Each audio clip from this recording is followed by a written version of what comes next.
Inilah taman yang berada di kawasan perumahan Villa Permata Mas, Desa Bojongnangka, Kecamatan Gunung Putri, Kabupaten Bogor. Area fasilitas sosial dan fasilitas umum yang berada di perumahan ini sengaja dimanfaatkan oleh warganya menjadi taman yang ditumbuhi oleh berbagai tanaman herbal di bidang pengobatan. Pembudidayaan tanaman herbal di area fasilitas umum dan fasilitas sosial ini berhasil dikembangkan melalui kerjasama antara warga dengan pengurus kampung ramah lingkungan berseri Villa Permata Mas. Melalui kerjasama tersebut, sedikitnya ada 40 jenis tanaman herbal yang tumbuh dan berkembang dengan baik di area ini.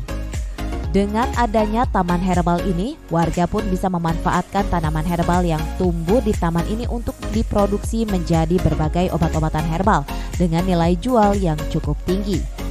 Selain menjadi lahan untuk menghasilkan produk obat-obatan herbal, ternyata taman ini pun dimanfaatkan sejumlah warga untuk membuka kedai kopi lokal sebagai tempat nongkrong dan berdiskusi para pengurus RT dan RW setempat dengan warganya. Taman Toga ini tentunya kita bentuk dengan luas kurang lebih 408 meter persegi, yaitu berupa tumbuhan-tumbuhan yang herbal, artinya tumbuhan terdiri dari mengkudu, jahe merah, kemudian juga daun sirih, kemudian juga mahkota dewa.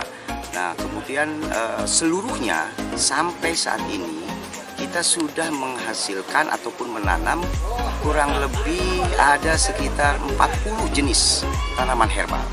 Nah, ini sangat bermanfaat dan tentunya dari beberapa tanaman herbal yang kita sudah tanam, kita sudah bisa menghasilkan satu produk, yaitu seperti jahe.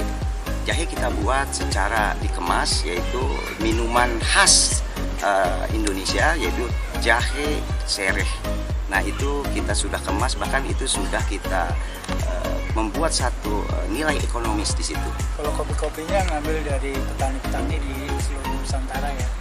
Ada dari Gunung Puntang, Gunung Cikuray, hampir semua gunung-gunung yang ada di Jawa Barat, Jawa Tengah, bahkan sampai Toraja dan Bali. Jenis kopinya Arabica dan Robusta. Tapi biasanya yang paling banyak digemari yang Arabica karena lebih pekat. Prosesnya itu yang klasik, yang dia manual brew, manual. Jadi kita pakai V60 bisa lebih enak. Nah, terus pakai flat button, pokoknya yang prosesnya tidak pakai alat mesin. Nah, itu lebih nikmat gitu. Kegiatan positif dalam memanfaatkan area fasilitas umum dan fasilitas sosial seperti ini selayaknya mampu dilakukan pula oleh warga-warga yang bermukim di perumahan lainnya agar bisa memanfaatkan area sosial dan umum menjadi tempat yang bermanfaat dan berdaya guna bagi warga sekitar. Dari Gunung Putri, Kabupaten Bogor, Edi Junaidi melaporkan.